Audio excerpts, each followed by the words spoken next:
Objetivo: conhecer os órgãos e a estrutura da boca como parte primordial na proclamação da palavra. A boca desempenha um papel de capital importância na articulação das palavras da voz falada. Mediante um hábil emprego dos órgãos vocais, principais transformadores do som, também se consegue modificar a cor e a sonoridade da voz. A liberdade e a facilidade na articulação dependem em grande parte da posição e da agilidade dos órgãos da boca. Recebem o som à sua saída da laringe e têm a grave responsabilidade de realizar ao máximo as suas possibilidades, dirigindo-o para os ressoadores e proporcionando-lhe a poderosa ajuda de uma boa articulação. A mandíbula inferior deve estar livre de qualquer contração, podendo descer e subir com facilidade sem alterar o som. Deve pôr a adaptabilidade à inteira disposição da voz, para as subidas e descidas, e também para a articulação. A nossa equipa de fonação é tão perfeita que nos permite produzir uma gama de sons tanto para imitação de outras vozes humanas ou de animais, como em variedade de outros sons. A língua, mole e passiva nos sons mantidos, firme e vivaz para a articulação, deve voltar sempre rapidamente ao seu lugar habitual, que é o fundo da mandíbula inferior, com a ponta apoiada nos incisivos inferiores. É isto que acontece automaticamente durante a fala. Temos no fundo da garganta um grosso pedaço de língua sempre disposto a cortar o som e a impedir a subida do ar até aos ressoadores. Ao fazer exercícios com a língua fora da boca, liberta-se a passagem do ar. Então, os sons podem encontrar o caminho para os ressoadores sem nenhum obstáculo.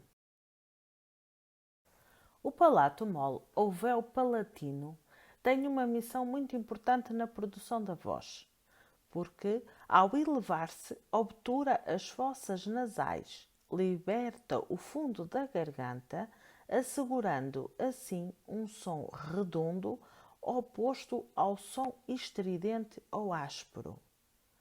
Para nos apercebermos do mecanismo do palato mole, basta olhar ao espelho para o fundo da garganta e bocejar. Ou também dizer todo o alfabeto olhando para o espelho. O desconhecimento do emprego do palato mole é o principal causador das vozes esmagadas e sem volume.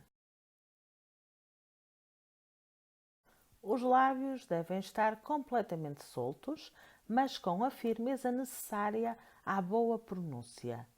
O som nunca deverá depender de contrações de músculos faciais. Quer dizer, para produzir o som não é preciso fazer nenhuma careta, como por exemplo lábios cerrados ou a boca em forma de corneta, etc.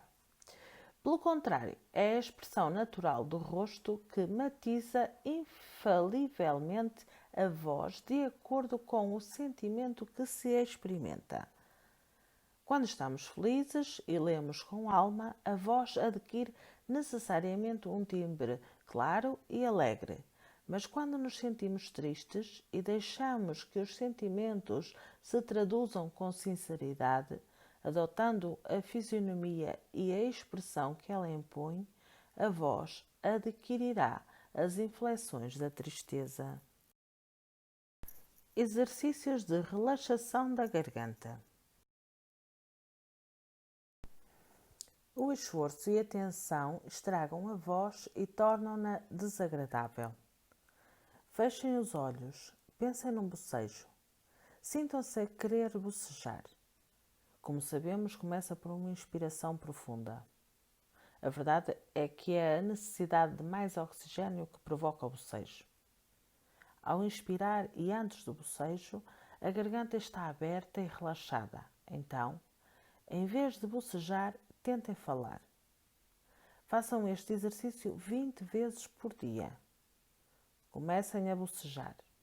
Sintam a parte inferior dos pulmões encher-se de ar, empurrando as costelas inferiores e as espáduas e fazendo descer o diafragma. Depois de terem inspirado, relaxem completamente o peito. Sintam o ar como que montado no ar, mas se não relaxarem o peito, o esforço muscular que fizerem porá a vossa garganta tensa.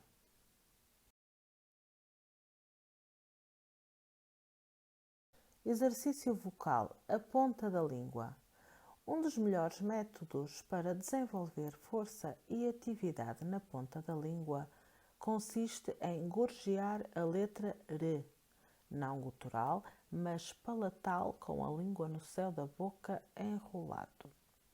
Pronunciem-na incessantemente, como um canário. Imitem o som de uma metralhadora ao longe. Não precisam de uma sucessão de R's, mas de um gorjeio. Comecem por dizer par. Quando chegarem ao gorjeio, digam pr. Depois, façam o mesmo com zar e mar.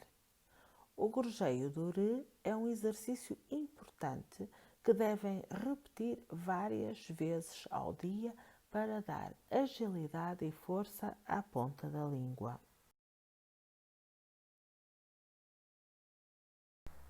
Exercício vocal, relaxamento da mandíbula.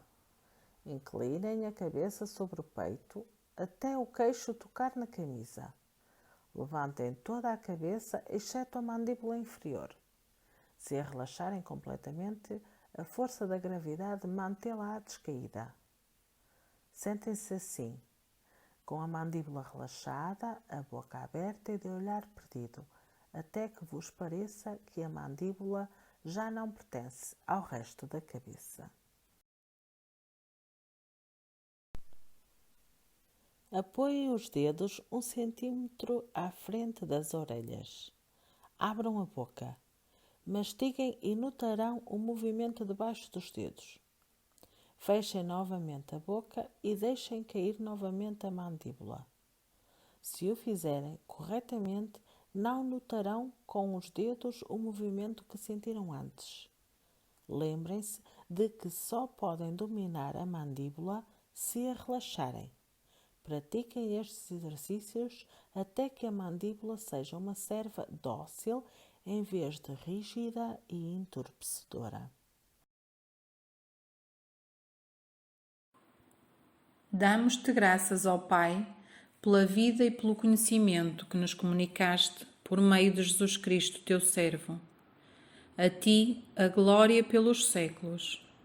Que assim como o pão que partimos esteve antes disperso pelos campos e, depois de reunido, formou um só pão, assim também a tua Igreja se reúna no teu reino, desde todos os confins da terra, porque teus são a glória e poder, por Jesus Cristo, pelos séculos dos séculos. Lembra-te, Senhor, da tua Igreja, preserva-a de todo mal e fala perfeita no teu amor. Dos 4 pontos cardeais, congrega esta Igreja que santificaste no reino que lhe tens preparado, porque teus são a glória e o poder, pelos séculos dos séculos.